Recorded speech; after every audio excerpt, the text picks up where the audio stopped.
सबसे इम्पॉर्टेंट चीज़ जो actually mathematics में है, हमारी फिज़िक्स वाली मैथमेटिक्स, जिसके बेस पे मैं कह सकता हूँ अधिकतर मैथ्स है हमारी फिज़िक्स की +1 +2 की बुक्स में, या फिर जो कॉम्पिटिटिव एग्जामिनेशंस हैं इंक्लूडिंग IIT एडवांस एग्जामिनेशन जो आती है, that is nothing but called as the calculus. और कैलकुलस का जो बेस है, कहाँ से कैलकुलस स्टार्ट होता है, that is called as function. हम छोटी छोटी चीज़ें इसमें पढ़ेंगे। सपोज कंसिडर कर लो थोड़ी देर के लिए कि आपके लिए किसी ने ये बोला है, एक क्वेश्चन है, क्वेश्चन नंबर 1, ओके। क्वेश्चन इस तरीके से बोल रखा है कि x is nothing but equal to 5t²। तो ये एक फंक्शन होता है, ठीक है। बट फिजिक्स में हम इसको डिपेंडेंसी बोल सकते हैं। देखो ये दोनों वेरिएबल्स हैं। x का बेसिकली मतलब क्या होता है फिजिक्स में, पोजीशन, और भाई t का मतलब क्या होता है, टाइम। तो हम इस इक्वेशन को देख के एक चीज बोल सकते हैं कि पोजीशन डिपेंड्स अपॉन टाइम। भाई एक बात याद रखना तुम सारे के सारे, जो टाइम है वो हमेशा इंडिपेंडेंट वेरिएबल होता है। रीजन बीइंग इज दिस कि 11th एंड 12th क्लास की मोस्टली फिजिक्स क्लासिकल मैकेनिक्स के ऊपर बेस्ड है, या फिर न्यूटोनियन मैकेनिक्स के ऊपर बेस्ड है, ओके। अगर मैं ये बोलता हूं कि Einstein special theory of relativity के ऊपर या फिर रिलेटिव मैकेनिक्स के ऊपर बेस्ड है, देन रिमेंबर वन थिंग कि टाइम भी इंडिपेंडेंट वेरिएबल नहीं रहेगा। टाइम भी स्पीड ऑफ लाइट के साथ में फ्लक्चुएट करता है। आपको याद होगा, अगर नहीं तो मैं एक दिन पढ़ा दूंगा, लॉरेंट्ज फैक्टर नाम की एक चीज आती है जो कि स्पेशल थ्योरी रिलेटिविटी का भी डिस्कस कराएंगे, तो ये भी चीज करा देंगे। तो खैर, तो हमने क्या देखा कि यहां पर ये है डिपेंडेंट वेरिएबल, ये है इंडिपेंडेंट वेरिएबल। अब हम एक्चुअली इससे बहुत सी चीजें सीखते हैं। हम यहां से ये देखेंगे, अभी हम क्वेश्चन जो कर रहे हैं कि किसी ग्राफ में टेंजेंट, किसी ग्राफ में स्लोप क्या रिप्रेजेंट करता है, और इसी चीज को एक मेन रिमार्केबल थिंग मानते हुए आपको जो है अलग अलग variables, velocity time, momentum time के हिसाब से आप ग्राफ बना सकते हैं। ये आपको आना चाहिए समझने के बाद में। सुनो ध्यान से, अगर मैं तुमसे बोलूं कि एक्चुअली जो है इसका जो ग्राफ है, मैं जो वायर जो है बच्चों, या अब ठीक है, तो अगर मैं तुमसे ये पूछूं कि इसका ग्राफ क्या होगा, तो तुम बोल सकते हो सर टी जो है आपने बता दिया थोड़ी देर पहले कि इंडिपेंडेंट वेरिएबल है मेरा, तो तुम बोल सकते हो सर टी का स्क्वायर हो रहा है। तो अगर टी का स्क्वायर होगा तो सर टाइम जो होगा आपका, सॉरी टी का स्क्वायर होगा, तो एक्चुअली ये जो ग्राफ होगा तुम बोल सकते हो सर वो पैराबोलिक ग्राफ है। एक बात और भी है, इस बात को तुम जानते भी हो कि टाइम नेगेटिव नहीं हो सकता है। तो एक्चुअली ऐसा कंसीडर कर लो थोड़ी देर के लिए कि ये जो ग्राफ हो गया वो इसका ग्राफ हो गया। You can see this thing कि this is the parabola, okay. Now the most important thing is this कि हम हमेशा इंडिपेंडेंट वेरिएबल का जो एक्सिस है वो ये कंसीडर करेंगे, और डिपेंडेंट वेरिएबल का एक्सिस ये कंसीडर भाई तेरा करेंगे। तो यहाँ पे टी लिख दिया यार, इस यहाँ पे लिख दिया x, okay. Important thing now is this, ऐसा कंसिडर कर लो थोड़ी देर के लिए, स्लोप और टेंजेंट की बात करने जा रहे हैं। तो हम एक्चुअली जो है इस टाइम एक्सिस पे, यहाँ पे यार मान लो time t is equal to 1 second मैंने लिखा है। इसी तरीके से ऐसा मान ले कि एक्चुअली यहाँ पे एक डॉट खींच लिया, ये डॉट किस पे खींचा है, लाइन पे खींचा है। And now the thing is this कि एक्चुअली यहाँ पर जो है दूसरी चीज मैंने क्या कर ली, कंसिडर 2 सेकेंड कंसिडर कर लिए। ये 1 सेकेंड 2 सेकेंड है क्या, ये टाइम है। और अगर तुम एक्चुअली ये 1 सेकेंड या 2 सेकेंड यहां पे डाल दोगे तो तुम ये देखोगे कि एग्जैक्टली जो x की वैल्यू है वो चेंज हो रही है। x की वैल्यू का चेंज होने का मतलब ही ये है कि ऑब्जेक्ट में मोशन है। तो कभी भी एक्चुअली x यहां पे और यहां पे t आ रहा है, रूट आ रहा है, मतलब t की पावर 1/2 आ रही है, 1/3 आ रही है, कुछ भी आ रही है, इसका मतलब any bloody thing is in motion, उसका एक्चुअली मोशन होगा। समझ में आ रही बात? So the most important thing is this कि अब हम एक चीज देखते हैं कि जब t is equal to 1 second है, x की वैल्यू क्या है, मान लो x 1 है, तो ये कितना आ जाएगा, t की जगह 1 डाल दिया, 1 की पावर 2 1 हो गया, तो ये 5 हो गया, 5 मीटर। सिमिलरली अगर एक्चुअली जो है t की जगह पे यहाँ पे 2 डाल देता हूं मैं, तो 2 2 4, तो एग्जैक्टली x2 वो हमारा कितना हो जाएगा, 20 मीटर हो जाएगा।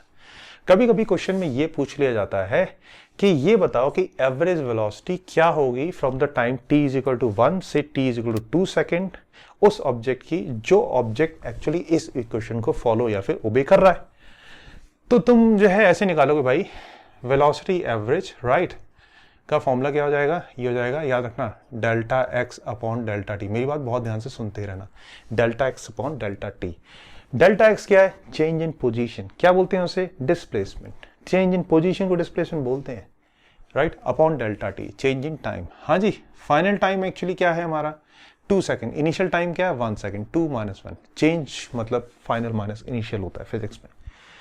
एंड डेल्टा एक्स फाइनल क्या था 20, इनिशियल क्या है 5, 20 माइनस 5 कितना हो गया 15, ये क्या है मीटर, नीचे क्या है सेकंड्स में, तो एग्जैक्टली ये क्या होगी वेलोसिटी, ये एवरेज वेलोसिटी होगी। तुम बोलोगे सर आपने यहाँ पे आई कैप नहीं लगाया, यस हमें आई कैप लगाना है क्योंकि एग्जैक्टली ये वेक्टर है, ओके। लेकिन अब ये जो है जो वेलोसिटी एग्जैक्टली हमने लिखी है वो वहां पे किस तरीके से रिप्रेजेंट करेंगे, देखो सुनना ध्यान से बात। आप ये जानते हो कि टाइम t इक्वल 1 सेकेंड में x जो है इतना होगा और ये कितना है हमने निकाल रखा है 5 मीटर, सुनते रहना ध्यान से।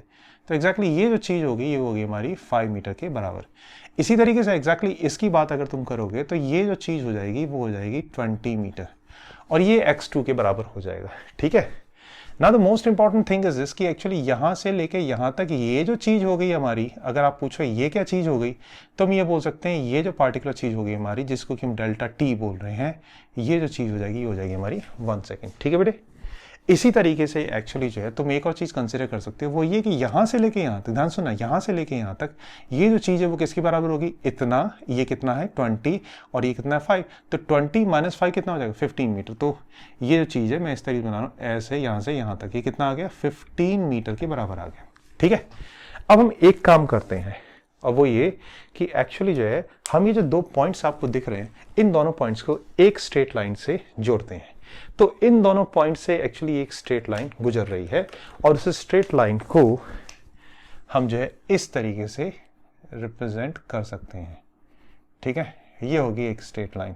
अब इस स्ट्रेट लाइन की जो स्लोप है हमारी उसको कैसे लिखेंगे, मान लीजिए थोड़ी देर की ये जो स्ट्रेट लाइन है वो एक्चुअली एंगल बना रही है with respect to this theta. तो जो tan थीटा हो जाएगा आपका, ठीक है, जो tan थीटा हो जाएगा वो किसके बराबर हो जाएगा, ये राइट एंगल ट्रायंगल हो गया आपका, ठीक है। तो आपको इसी में tan थीटा निकालना है। tan थीटा एग्जैक्टली आपका हो जाएगा 15, ये 15 और ये 1 के बराबर है। तो आप एक चीज देख सकते हो कि यहां पर जो एवरेज वेलोसिटी है आपकी वो आ रही है 15 मीटर पर सेकेंड इंटू आई कैप और यही चीज एग्जैक्टली tan थीटा के बराबर है, ठीक है। और यही tan थीटा एक्चुअली क्या है, slope of a given line L, इसको एक्चुअली L मान लेते हैं, अल्फा लॉरेंट्स। सो हमने क्या चीज सीखी, this is the equation, dependent independent variable, उसके बाद में ग्राफ बना दिया हमने, उसके बाद में एग्जैक्टली हमने क्या किया कि एवरेज वेलोसिटी जो है ये देखी कि वेलोसिटी एवरेज आती है जब हम स्लोप निकालते हैं, अंडरस्टूड। और अब हम एक्चुअली ये देखेंगे कि इंस्टेंटेनियस वेलोसिटी किस तरीके से निकालते हैं। मे बी पॉसिबल एक्चुअली ये जो चीज़ है कई बच्चों को आती हो, लेकिन फिर भी आगे भी देखते रहो, क्या पता जो है कोई चीज़ सर अलग पढ़ा दें जो कि तुम्हारे दिमाग में फंस जाए और तुम्हें समझ में आ जाए कि अरे यार ये कॉन्सेप्ट तो ऐसे थे। हम क्या करेंगे अब जो है ये जो इक्वेशन है x = 5t², हम इसका डिफ्रेंसिएशन कर लेंगे। डिफ्रेंसिएशन हमेशा इंडिपेंडेंट वेरिएबल के रिस्पेक्ट में होता है। दूसरी बात कि इंडिपेंडेंट वेरिएबल यार हमेशा किसी भी इक्वेशन में कहां पे लिखा जाता है, नीचे लिखा जाता है। मतलब अगर मैं बोलूं कि differentiation of x with respect to time करना है तो हम इसे लिखते हैं dx/dt। और इसको बोलते कैसे, इनफाइनाइट सीमल चेंज इन x, मतलब बहुत कम x में चेंज हो रहा है, ना के बराबर, with respect to infinitesimal change in time, बहुत कम टाइम के रिस्पेक्ट में एग्जैक्टली बहुत कम एक्चुअली जो है कितना चेंज हुआ हमारा x, उसे क्या बोलते हैं इंस्टेंटेनियस वेलोसिटी। और उसको रिप्रेजेंट किससे करते हैं भाई मेरे, dx/dt से रिप्रेजेंट करते हैं। अब इसका डिफरेंशिएशन एग्जैक्टली हम लोगों ने पढ़ा है या फिर तुम्हारे रिस्पेक्टेड सर जी या मैडम जी ने पढ़ाया होगा। dx/dt का एक्चुअल डिफरेंशिएशन हो जाएगा tan t। तो यहां पे एक्चुअली जो वेलोसिटी जो आ जाएगी, ये वाली वेलोसिटी को हम एक्चुअली वी आई लिख देते हैं, ऐसे लिख देते हैं, ऐसे लिख देते हैं। तो एक्चुअली ये जो वेलोसिटी आ जाती है वो भाइयों और बहनों, ये जो वेलोसिटी आ जाती है इसे हम बोलते हैं इंस्टेंटेनियस वेलोसिटी। हम एक और काम कर सकते हैं अगर हम ध्यान से देखें तो, क्या अगर हम एक्चुअली इस इक्वेशन में यहां पर limit of delta T tends to 0 लगा दें, ठीक है।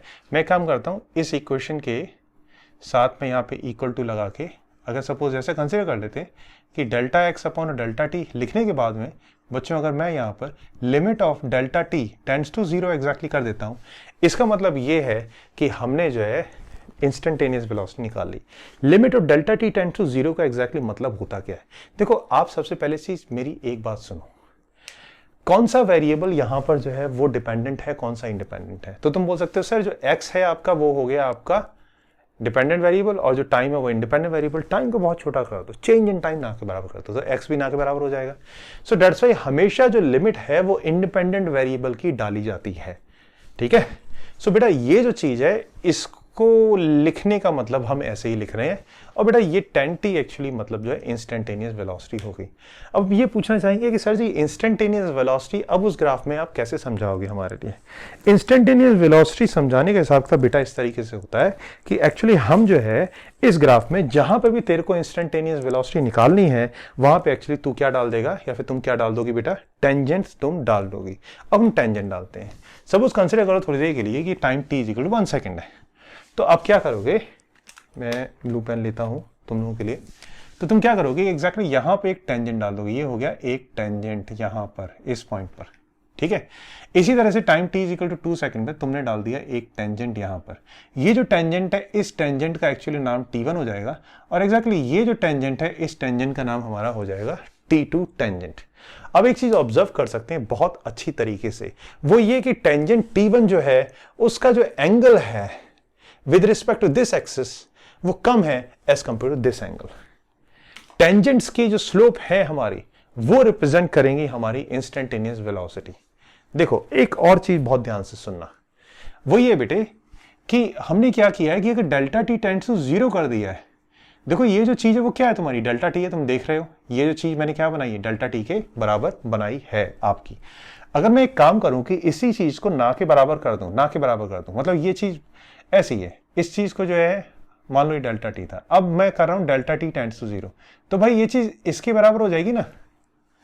ये चीज क्या मान ली हमने, इस चीज को एक्जैक्टली देख लेता हूं पहले, तुम्हें दिख रहा है कि नहीं, यस दिख रहा है। इस चीज को एक्जैक्टली हम लोग क्या बोल सकते हैं, dt, ये हमारा आ जाएगा dt। तो डेल्टा टी ये है, डेल्टा टी टेंड्स टू 0 मतलब dt, यहां पे एक्जैक्टली हम dt कंसीडर कर लेते हैं। तुम बोलोगे सर ठीक है delta T tends to 0 dt छोटा हो गया, यहां कंसीडर क्यों कर रहे हो, क्योंकि तेरे को कौन से टाइम पे वेलोसिटी निकालनी थी, टाइम t इक्वल 1 सेकंड में वेलोसिटी निकालनी थी। समझ रहा है बात को, समझ रही हो तुम बात को। तो टाइम t इक्वल 1 सेकंड पे एक्चुअली क्या करोगे तुम, यहां पर एक्चुअली dt कंसीडर करोगे, और तेरा जो बेसिकली dx हो जाएगा बेटे वो एक्जैक्टली ये हो जाएगा हमारा, ठीक है। ये मान लो छोटा सा जो काला सा मैंने बनाया है ये dx है, ये dt है। अब एक्चुअली क्या करो तुम वही कांड करो जो कि एक्चुअली यहां पे तुमने किया था। तुमने क्या किया था कि ये जो है एक राइट एंगल ट्रायंगल कंसीडर कर लिया था, और उस पे जो ये जो लाइन खींची उसका स्लोप देख लिया। इसी तरह से ये जो काला वाला जो तुम्हें दिख रहा है यहाँ पे, ये काला वाला, इस पर जो है सपोज कंसीडर कर लो हमने ऐसे जो है जो लाइन खींची, ये वाली लाइन थोड़ा गुचल पुचल हो गया है, इस चीज को ऐसे कंसीडर कर सकते हो ऊपर, ये हो गई dx, राइट, ये हो गया dx। इसी तरीके से एक्चुअली ये कंसीडर कर ले, ये हो गया तेरा dt, ध्यान से बात सुनते रहना, ठीक है। और ये जो चीज है ये जो है सपोज कंसीडर कर, इस चीज को हम क्या बोलेंगे, टेंजेंट, ये टेंजेंट होगी। और तो बोलेगा सर टेंजेंट तो जो है 2 पॉइंट से टच हो रहा है, अब भाई यार ये पास पास में ही है ना, ये तो मैंने दिखाने के लिए बना दी है, तो टेंड्स टू 0 ये पॉइंट होगा, तो भी मतलब ये चीज बहुत छोटी होगी ना। और देखो तो ये मान लो, ये मान ले तो ये इसके बराबर, और ये जो मान ले वो इसके बराबर हो गया, एक ही पॉइंट से एग्जैक्टली टेंजेंट जा रहा है। तो जो टेंजेंट है उसका जो tan थीटा है वो क्या रिप्रेजेंट होता है, इंस्टेंटेनियस वेलोसिटी। तो मान ले थोड़ी देर के लिए यहाँ पे जो एंगल है, ये जो एंगल है वो मान ले θ1 है, और यहाँ पे कंसीडर कर ले कि एक्चुअली ये जो एंगल मैंने बनाया वो एंगल क्या है, θ2 है। सो देयरफॉर tan θ1 का बेसिकली मतलब ये हो जाएगा मेरे प्यारे बच्चों, dx1 डिवाइडेड बाई dt, या फिर velocity at time t equal to 1 second, कितनी आ जाएगी तेरी, 10 मीटर पर सेकेंड इंटू आई कैप। और ये सारी की सारी चीज को एक्चुअली जो है तू क्या कर कि इससे मल्टीप्लाई कर दे आई कैप से, तो ये इंस्टेंटेनियस वेलोसिटी आ गई, या फिर तू इस तरीके से लिख सकता है velocity at time t equal to 1 second के बराबर। क्लियर है। इसी तरीके से एक्चुअली क्या करेंगे कि tan θ2 की बात कर लेंगे। tan θ2 मतलब यहां पर एक्चुअली जो है टेंजेंट डाल दिया हमने, ठीक है। तो tan θ2 क्या हो जाएगा, dx2 डिवाइडेड बाई dt हो जाएगा, 2 का डालोगे यहाँ पे, तो एक्चुअली कितने के बराबर आ गया, 20 मीटर पर सेकंड, और इसको आई कैप से मल्टीप्लाई कर दिए, तो ये बेटा आ गया velocity at time t equal to 2 second के बराबर। तो हमने क्या क्या सीखा, हमने एक्चुअली किसी भी इक्वेशन में स्लोप और टेंजेंट एक्चुअली जो जानते डालते हैं उसका एक्चुअली एंगल निकाल के फिर वेलोसिटी वगैरह किस तरीके से निकालने हैं, ये सब हमने सीखा। साथ में ये देखा कि स्लोप जो है हमारी ये जो लाइन है वो एक्चुअली टेंजेंट किस तरीके से बन रही है, जबकि हम डेल्टा टी टेंड्स टू 0 डाल रहे हैं। तो हमने ये चीज़ देखी। So this is the first thing, जिससे कि फंक्शंस, कौन सा फंक्शन, हमारा पैराबोलिक फंक्शन की नॉलेज भी है इसमें, साथ में एक्चुअली जो एक प्रैक्टिकल हमने चीज़ फील करी कि किसी भी चीज़ का अगर जो ग्राफ है वो किस तरीके से बनेगा, इंस्टेंटेनियस वेलोसिटी, एवरेज वेलोसिटी किस तरीके से आएगी। अब आप अगर देखें तो ये इक्वेशन वेलोसिटी टाइम इक्वेशन है, दिख रही है, किसके बराबर है, v is equal to tan t के बराबर है। अगर मैं एक्चुअली अगर आपसे पूछूं कि वेलोसिटी टाइम ग्राफ किस तरीके से बनाएंगे, आप आज की क्लास में यही सब चीजें करेंगे, ठीक है। अब वेलोसिटी टाइम ग्राफ किस तरीके से बनाओगे, आसान है। तो दूसरी इक्वेशन जो है हमारी ऐसे निकल जाएगी, इंस्टेंटेनियस वेलोसिटी हो जाएगी हमारी tan multiply by t into I के बराबर। तुम में से बहुत से लोग ये सोच रहे होंगे, सर ये तो एक्सेलरेशन ड्यू टू ग्रेविटी वाला केस हो गया, बस बात ये है, नहीं नहीं नहीं नहीं नहीं नहीं नहीं, हाँ नहीं नहीं ठीक है, अब ऑब्जेक्ट एक्स पे जा रहा है तो ऐसे हो जाएगा, ठीक है। बट बात ये कि एक्सेलरेशन ड्यू टू ग्रेविटी अब इस डायरेक्शन में लगनी चाहिए, तब जाके जो है हमारी ये क्वेश्चन आएगी। वेलोसिटी टाइम ग्राफ अगर v is equal to tan t का देखें तो ऑब्वियस सी बात है कैसा बनेगा, एक स्ट्रेट लाइन बनेगा जिसकी कि एक्चुअली कुछ स्लोप होगी। ये टाइम का एक्सेस हो गया, ये वेलोसिटी का एक्सेस हो गया तुम्हारा। This is the velocity time graph, मतलब इस इक्वेशन का ये ग्राफ है तुम्हारा। And now the thing is this कि यहाँ पर थीटा जो हो जाएगा वो हो जाएगा कितना, tan इनवर्स ऑफ tan के बराबर। तुम बोलोगे सर वो कैसे निकाला आपने, इसका डिफरेंशिएशन कर दे तू, dv बाई dt क्या आता है, एक्सेलरेशन, और यही एक्सेलरेशन अब जो है वो tan थीटा के बराबर आएगी। तुम लोग सर वो कैसे, एक बात सोचो तुम लोग, ध्यान सुनो मेरी बात। अगर तुम इस ग्राफ में सॉरी दो जगह पे एक्चुअली पॉइंट बना ले यार, यहाँ पे मान लीजिए टाइम टी को 1 सेकंड की बात है, ये टाइम टी को 2 सेकंड की बात है, तो यहाँ पे ये वेलोसिटी कितनी हो जाएगी 10 मीटर पर सेकंड, यहाँ पे वेलोसिटी कितनी हो जाएगी 20। सोचने की बात है कि अगर तू यहाँ पे टेंजेंट खींचता है या फिर खींचती हो, फिर यहाँ पे टेंजेंट खींचता है खींचती हो, तो ऑब्वियस बात है दोनों टेंजेंट्स के जो एंगल होंगे, मतलब दोनों टेंजेंट्स के actually with respect to this axis जो एंगल होंगे सेम होंगे ना। तो जब कभी ऐसी स्ट्रेट लाइन आती है तो हम ये बोल सकते हैं कि टेंजेंट्स के स्लोप और हमारी एक लाइन जैसे ये मान लें उसका स्लोप, दोनों का एग्जैक्टली जो स्लोप है वो क्या होगा, सेम होगा। What does it mean my dear, इससे ये पता चलता है कि एक्सेलरेशन जो ये हमने निकाली है इस ग्राफ से, ठीक है, जो आ रही है वो एक्सेलरेशन एवरेज एक्सेलरेशन भी होगी, और साथ में एक्चुअली जो है तुम उस एक्सेलरेशन को इंस्टेंटेनियस एक्सेलरेशन भी कह सकते हो, ठीक है, राइट। तो कोई भी जो है ग्राफ स्ट्रेट है और अगर v बाई टी या फिर dv बाई dt तुम देखोगे तो दोनों सेम निकलेंगे, इस चीज को आपने याद रखना है। ओके बेटा, तो इस तरीके से। अब अगर कोई मुझसे पूछे कि सर एक्सेलरेशन टाइम ग्राफ क्या बनेगा, देखो dv बाई dt एक्चुअली कितना आ जाएगा, वो आ जाएगा हमारा 10 मीटर पर सेकेंड हर सेकंड। मैंने अपने बच्चों को ऐसे पढ़ाया है कि कभी भी ऐसे मत बोलो 10 मीटर पर सेकंड स्क्वायर, फीलिंग नहीं आती है। एक टीचर वही टीचर है मेरे मानने में कि जो कि एक्चुअली बच्चों को फील करा दें सारी की सारी चीजें, रटवा ना दें। फिजिक्स रटने की चीज है ही नहीं, मैंने फील कर ली, मैंने एक्चुअली किसी का एक्सपीरियंस कर लिया, किसी भी चीज को जान लिया, तो मैं एक्चुअली दूसरे को भी जनवा सकता हूँ और साथ में एक्चुअली ये बता सकता हूँ और वो खुद सोच सकते हैं कि जो है मैं आगे कैसे अप्लाई करूंगा। That is actually called the modernization in the science, जो कि हमारे इंडिया में बहुत हो रहा है। बड़ा गलत एक्चुअली कुछ लोग जो है यूट्यूब पे ऐसे बोलते हैं कि हमारा एजुकेशन सिस्टम खराब है। अगर एजुकेशन सिस्टम हमारा इतना ही खराब होता तो इस एजुकेशन सिस्टम से निकले हुए IITians, IISc से पढ़े हुए लोग, NIT से पढ़े हुए लोग, राइट, या फिर वो लोग जिन्होंने खुद अपनी मेहनत से, भले एक्चुअली गलती से 11th-12th में उनकी पढ़ाई नहीं हुई लेकिन अब वो जो है बहुत आगे सक्सेसफुल हैं, एम्स से निकला हुआ लोग, कोई भी आदमी है जो वहाँ से जो है किसी ने MBBS किया है, फिर उसके बाद MD PhD की है, क्यों ये अमेरिकन्स, क्यों ये वेस्टर्न कंट्रीज वाले जो हैं क्यों अपने पास बुलाते हैं, क्यों मोस्टली IITians को अपने पास बुलाते हैं अगर हमारा एजुकेशन सिस्टम खराब है? नहीं बोलना चाहिए, we should never say like this. हम जहां तक जानते हैं हम उतनी बात करते हैं।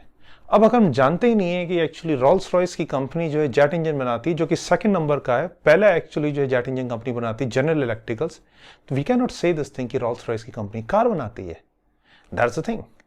सो इसी तरीके से we can not exactly touch the Indian education system. It is really better, it is really better as compare to the other education systems. हम थ्योरेटिकल हैं, बट थिंग इज दिस कि कभी भी एक्चुअली कोई भी साइंटिफिक इंस्ट्रूमेंट्स या फिर कोई भी डिवाइस को एक्चुअली बनाने की बात आती है तो हम किसी से कम नहीं है। सन में बहुत से साइंटिस्ट, बहुत से IITians, बहुत से इंजीनियर्स काम कर रहे हैं फ्रॉम द इंडियन बैकग्राउंड, और सन आज के टाइम पे नंबर 1 रिसर्च का मैं कह सकता हूँ एक रिजीम है। ओके, नाउ सो एक्सेलरेशन का हिसाब किताब जो है हमने ये लिख दिया 10 मीटर पर सेकंड। देखो एक्सेलरेशन यहाँ पे और यहाँ पे 10 आ रहा है। क्या तेरे को कभी ऐसा दिख रहा है कि 10 के साथ में कोई टीवी लिखा है? No sir. इसका मतलब एक्सेलरेशन क्या है? कांस्टेंट। तो कभी भी जो है किसी भी वेरिएबल के लेफ्ट साइड में, सॉरी राइट साइड में किसी के साथ में टी आ रहा है, इसका मतलब वो वेरिएबल क्या करेगा? वेरी करेगा, चेंज होगा। तो यहाँ वेलोसिटी क्या हो रही है? चेंज हो रही है विद रिस्पेक्ट टू टाइम। तेरे को दिख ही रही है वेलोसिटी बढ़ रही है ना। बट एक्सेलरेशन और टाइम की इक्वेशन अगर देखें तो नहीं आ रही है। तो एक्सेलरेशन का ग्राफ एग्जैक्टली क्या हो जाएगा? एक्सेलरेशन का ग्राफ कुछ जो है इस तरीके से बन जाएगा। ये एक्सेलरेशन हो गई, ये टाइम हो गया, ये हमारा ग्राफ आ गया, और ये जो चीज जो है रिप्रेजेंट कर रही है 10 मीटर पर सेकंड, हर सेकंड एक्सेलरेशन को रिप्रेजेंट कर रही है। ठीक है, अब ध्यान सुनना, बैकफायर मतलब रिवर्स गियर। इस एक्सेलरेशन टाइम ग्राफ में एग्जैक्टली जो शेडेड एरिया है वो रिप्रेजेंट करेगा हमारी वेलोसिटी। मुझे ये बोलना चाहिए वो रिप्रेजेंट करेगा change in velocity. I am very sorry for that बेटे। क्या रिप्रेजेंट करता है? Change in velocity. एक बात याद रखना, बहुत से टीचर्स हम लोग जो हैं जल्दी में ये लिख देते हैं डीवी का इंटीग्रेशन वी होगा। याद रखें एक्चुअली डीवी का इंटीग्रेशन डेल्टा वी होगा। ठीक है, क्योंकि तुम बायो के स्टूडेंट्स हो तो तुम्हें मैथ समझानी बहुत जरूरी है। डीवी का इंटीग्रेशन डेल्टा वी होगा। And since in the physics we always talk about something, we are not taking this subject as an abstract subject. ठीक है, हम कभी भी एक्चुअली किसी भी चीज के बारे में बात कर रहे होते हैं, इट बेसिकली मीन्स हम हमेशा एक प्रिडिक्टेबल इंटीग्रेशन, जिसको कि डेफिनेट इंटीग्रेशन कहते हैं, उसके बारे में बात करेंगे। ये जो चीज मैं करा रहा हूं वो एक्चुअली इससे कुछ अलग है। हम इसकी बात कर रहे हैं कि इसके अंदर जो एरिया है वो रिप्रेजेंट करेगा डेल्टा वी। तो सपोज कंसीडर कर लीजिए कि यहाँ पे कोई वेलोसिटी है v1, यहाँ पे कुछ वेलोसिटी है v2। तो हम लोग बहुत अच्छी तरह से जानते हो कि dv का इंटीग्रेशन एग्जैक्टली क्या हो जाएगा? Vector v। और नीचे लोअर लिमिट क्या है? Vector v1। अपर लिमिट क्या है? Vector v2। तो हम इसे इस तरीके से लिख सकते हैं v2 माइनस ऑफ v1। तो हुआ ना ये चीज delta v। We can not say this thing as v। इसी तरीके से याद रखें, अगर हम एक्सेलरेशन और टाइम ग्राफ में एरिया ले रहे हैं तो वो एग्जैक्टली रिप्रेजेंट करेगा चेंज इन वेलोसिटी, नॉट बेटा सिंपल वेलोसिटी। क्लियर है? इसी तरीके से एक्चुअली यहां पर वेलोसिटी टाइम ग्राफ में अगर हम ग्राफ लेंगे, अगर यहां पे हम ग्राफ बना दें इसका शेडेड पोर्शन का, so that particular thing will represent the displacement या फिर चेंज इन पोजीशन रिप्रेजेंट करेगी। यहां पे कुछ नहीं होगा। ठीक, सो ये हमने चीज समझ ली। ओके, थोड़ा सा हमने ये समझ लिया कि इंटीग्रेशन में जो भी रिजल्ट आता है that should be in terms of delta we. अगर वी लिखा है तो हमें डेल्टा वी सोचना है। और साथ में हमने जो पीछे की कुछ जो है सिंपल डिफरेंशिएशन के पॉइंट ऑफ व्यू से हमने काइनेमेटिक्स का एक क्वेश्चन करके देख लिया। राइट,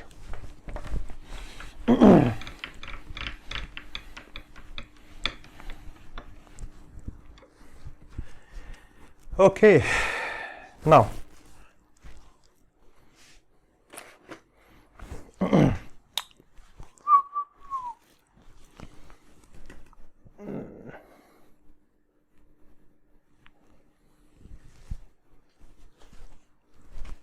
अब हम आगे पढ़ते हैं।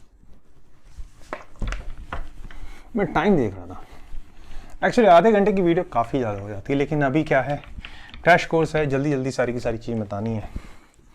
इंटीग्रेशन के बारे में आप लोग जानते ही होंगे, ठीक है, बट कुछ मेन चीज़ें और समझ लेते हैं इंटीग्रेशन के पॉइंट ऑफ व्यू से। कुछ बच्चे ऐसे गलती करते हैं एलएन के इंटीग्रेशन में, तो हम ये चीज़ देख रहे हैं अभी कि एक्चुअली स्टूडेंट गलती कहाँ करता है। जैसे फॉर एग्जांपल, एक एग्जांपल ले लेता हूं मैं कि अगर बोला गया है dx बाई एक्स, ठीक है, हम लोगों की तो आदत हो गई है पढ़ पढ़ के, हम तो छुट्टी की गोली हो गई हैं। तुम्हें सारा करना है, you really had to make the thing hot, मतलब एग्जामिनेशन जो है उसमें जो है अच्छे मार्क्स तुम्हारे आने चाहिए। dx बाई एक्स का जो इंटीग्रेशन होगा, इस बात को याद रखें, वो होगा ln x।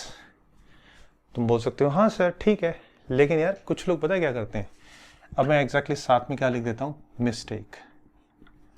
कुछ लोग क्या करते हैं कि dx बाई एक्स को इस तरीके से पहले लिखेंगे x की पावर -1 डॉट ऑफ dx, और उसके बाद में एक और चीज बोल देंगे, सर x की पावर n dx का इंटीग्रेशन तो ये होता है ना हमारा x की power n+1 divided by n+1। तो बोलते सर इसका इंटीग्रेशन फिर ऐसे ही कर देंगे, x की power 0 divided by 0। Oh hero, ये तो एक्चुअली इन्फिनिटी के बराबर आ गया। नहीं, ऐसे नहीं करना। dx बाई एक्स का कभी भी इंटीग्रेशन आए, जो कि कहाँ पे आता है, दो जगह मोस्टली आता है। सिंपल अगर फिजिक्स की बात करते हैं तो एक आ गया हमारा रेडियो एक्टिविटी में, ठीक है, हाफ लाइफ पीरियड वगैरह में एग्जैक्टली वहाँ पे आ जाता है। और जो है कहीं कहीं पे अगर आपको मुश्किल क्वेश्चन दे दिया आरसी सीरीज सर्किट का, तो एक्चुअली वहाँ पे भी इंटीग्रेशन वाला ये वाला हिसाब किताब आ जाता है। केमिस्ट्री में अगर देखें तो नर्स 3 क्वेश्चन में लॉग के इंटीग्रेशन वगैरह हैं, आपको याद होगा 2.303 RT log of equilibrium constant, right. हम लोग केमिस्ट्री भी मैं आपको पढ़ाऊंगा। ओके ना, dx बाई एक्स का इंटीग्रेशन ऐसा हो गया, मान लो दे के लिए कि यहाँ पे लिखा है 10, यहाँ पे लिखा है 20, तो आपने क्या करना है, इसका मतलब ये है, मतलब यहाँ पे अगर 10 लिखा है 20 लिखा है, इसका बेसिकली मतलब ये है कि ये जो एक्चुअली हमने जो इंटीग्रेशन किया है वो इंटीग्रेशन है डेफिनेट। जब कभी डेफिनेट इंटीग्रेशन किसी भी वेरिएबल का होता है, मान लो इसका इंटीग्रेशन हो चुका है यहाँ पे, तो ये डब्बा जैसा आ जाएगा, ये बॉक्स जैसा आ जाएगा, ठीक है। तो ये जो दो लाइन आ गई, इनके यहाँ पे लिखना है 10 और इनके यहाँ पे लिखना है 20। सो उसके बाद में क्या लिखना है, ये जो चीजें इसे बोलते हैं अपर लिमिट, ये इस वेरिएबल में डालते हैं, ln 20 हो गया माइनस ऑफ ln। अब इस एक्चुअली लोअर लिमिट को फिर दोबारा इसमें डाल देंगे, याद रखना बीच में माइनस की है, upper limit minus lower limit. ये भी मैं बताता हूँ ऐसा क्यों होता है, थोड़ा सा फील कर लेना कि इंटीग्रेशन जो है ऐसा ही हम क्यों करते हैं। एक चीज तुम्हें दिखेगी तो उसके बेस पे तुम्हें समझ आ जाएगा। सो ln 20 माइनस ln 10, कोई बोलेगा ठीक है ln 20 माइनस ln 10 तो ln 10 होता है, ये गलती करते हैं बहुत से बच्चे। नहीं बेटे, फिर हमें एक्चुअली यहाँ पे लॉगरिथम की एक आइडेंटिटी निकालनी पड़ती है, मतलब फॉर्मूला लगाना पड़ता है। आप इसे ऐसे लिखोगे ln ऑफ 20 डिवाइडेड बाय आपका 10।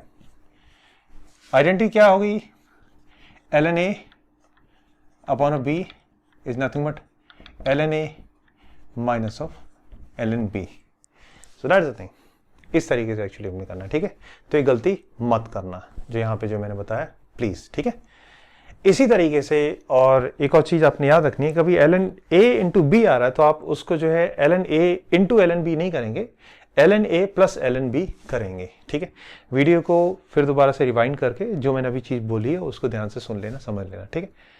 अब आगे कि इंटीग्रेशन में upper limit minus lower limit क्यों डालते हैं, सुनना भाई ध्यान से देखिए। सपोज कंसीडर कर लो एक क्वेश्चन के लिए कि अपर लिमिट और लोअर लिमिट क्यों डाला जाता है, upper limit minus lower limit क्यों बोलते हैं। सपोज ऐसा मान लो थोड़ी देर के लिए कि ये जो चीज तुम्हारी आंखों के सामने जो दिख रही है ये एक पाथ हो गया, ठीक है। फ्रिक्शन एक्शन के बारे में कंसीडर मत कर अभी, तो ये सिंपल पाथ हो गया। और ऐसा मान ले थोड़ी देर के लिए कि ये जो है ये थोड़ी सी देर के लिए मान ले ये कोई ब्लॉक हो गया, राइट। अब इस ब्लॉक की वेलोसिटी कांस्टेंट है, वेक्टर v जो है वो कांस्टेंट है, यार जो मर्जी मान ले तेरे दिमाग में जो है वो क्या होगी इनटू y के, मतलब इस डायरेक्शन में है, ठीक है। वेलोसिटी कांस्टेंट होने का मतलब क्या क्या कांस्टेंट होगा, तुम बोल सकते हो सर वेलोसिटी दो चीजों से आती है, मैग्नीट्यूड इनटू डायरेक्शन। अगर मैग्नीट्यूड भी कांस्टेंट है और डायरेक्शन भी कांस्टेंट है तो हम बोल सकते हैं एग्जैक्टली वेलोसिटी क्या है, कांस्टेंट बेटे। तो ये इस डायरेक्शन में जा रहा है, राइट, ऐसे जा रहा है बॉक्स। सपोज ये कंसीडर कर लो थोड़ी देर के लिए कि आप यहां पे खड़े हुए हो, राइट। ये यहां पे था, ये जो चीज थी यहां पे थी किसी टाइम t पर, राइट। ये पोजीशन जो है वो एग्जैक्टली पोजीशन है हमारी p पोजीशन पे था ये ब्लॉक किसी टाइम t पे, ये ओरिजिन है हमारा, राइट। अब यहां पे ये किस टाइम पे था वो हमें नहीं कंसीडर करना है।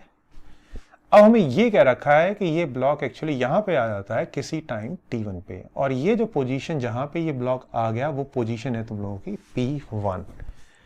Similarly actually I can say this thing कि ये ब्लॉक जो है आगे गया किसी पोजीशन p2 पे, and gentleman and my dear daughters, बेटा ये जो है एक्चुअली किसी टाइम t2 पे किसी पोजीशन p2 पे तेरा चला गया। अब सुनना ध्यान से बात जो मैं कहने जा रहा हूं। सपोज ये कंसीडर कर लो थोड़ी देर के लिए कि यहां से यहां तक का एक्चुअली डिस्टेंस विद डायरेक्शन मतलब पोजीशन वेक्टर था वेक्टर x, यहां से यहां तक का distance with direction position vector क्या है, वेक्टर x1। एंड सिमिलरली यहां से यहां तक का exactly distance with direction position vector क्या है, वेक्टर x2, ठीक। अगर मैं एक्चुअली ये बोल रहा हूं कि vector dx is nothing but, ध्यान से बात सुनना, अगर मैं ये बोल रहा हूं कि vector dx is nothing but the change in the position vector, कितना, इनफाइनाइटेसिमल। इनफाइनाइटेसिमल का मतलब क्या था, ना के बराबर। तो वेक्टर dx का इंटीग्रेशन क्या हो जाएगा जानते हो, ये एग्जैक्टली डेल्टा एक्स हो जाता है। बट ये डेल्टा एक्स कुछ तो पता होना चाहिए ना क्या होगा। वेक्टर dx का इंटीग्रेशन एक्चुअली क्या मैंने बोला, डेल्टा एक्स हो जाएगा। इनफाइनाइटसीमल चेंज इन पोजीशन या फिर ना के बराबर एग्जैक्टली डिस्प्लेसमेंट है।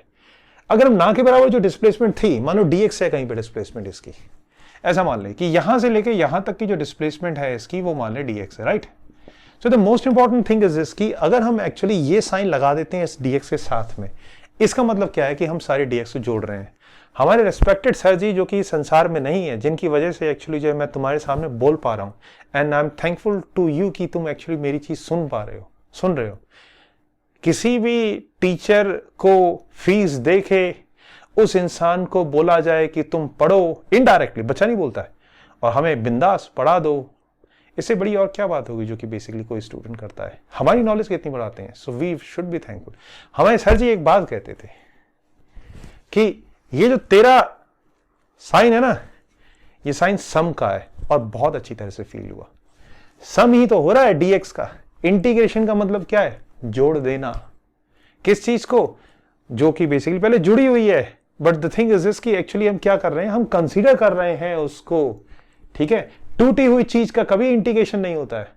ये बहुत से टीचर्स बोल देते हैं, बच्चे भी ऐसे सोच सकते हैं कि टूटी हुई चीज को जोड़ देना इज इंटीग्रेशन। नहीं, चीज पहले से ही थी, हम सिर्फ कंटिन्यूटी एग्जैक्टली लेके आ रहे हैं उसमें, सो वहीं तक एक्चुअली इंटीग्रेशन होता है। मेरे कहने का मतलब है dx है अगर बहुत छोटी सी डिस्प्लेसमेंट, तो हम सारी की सारी छोटी सी डिस्प्लेसमेंट का सम कर रहे हैं, तो उसको एग्जैक्टली बोलते हैं क्या, इंटीग्रेशन। लेकिन कहां से एक्चुअली हमने सम किया है, dx कहां से लिया है, और एग्जैक्टली dx कहां तक लेंगे, वो अगर मैं डाल देता हूं, इसका मतलब यह है कि हमने डेफिनेट सम किया है बेटा। dx को एक्चुअली जो कहीं से उठाया और कहीं तक लिया, इट बेसिकली मींस हमने डेफिनेट इंटीग्रेशन किया है माय डियर, ठीक है। तो dx हम कहां से लेना चाह रहे हैं, मान ले यहां से लेना चाह रहे हैं, इस पॉइंट से इस पॉइंट तक हम dx लेंगे। तो ये पॉइंट तेरा यहां से कितना दूर है, x1। इससे क्या पता चला कि तूने dx लिया कहां से है, x1 से लिया है बेटा dx। x1 इससे एक्चुअली डिस्प्लेसमेंट तूने कंसीडर की है, याद रखना। ये सब फिर कुछ नहीं आएगा, ये तो सिर्फ एक जनरल पॉइंट बता रहा है, ये तो सिर्फ एक जनरल चीज बता रहा है कि यहां से लेके मान लिया यहां तक एग्जैक्टली डिस्प्लेसमेंट dx थी। लेकिन कभी भी एक्चुअली जो है इंटीग्रेशन साइन के नीचे x1 आ जाता है, इसका मतलब है कि ये जो dx है माना था यहां पे है, लेकिन the most important thing you have to start from here.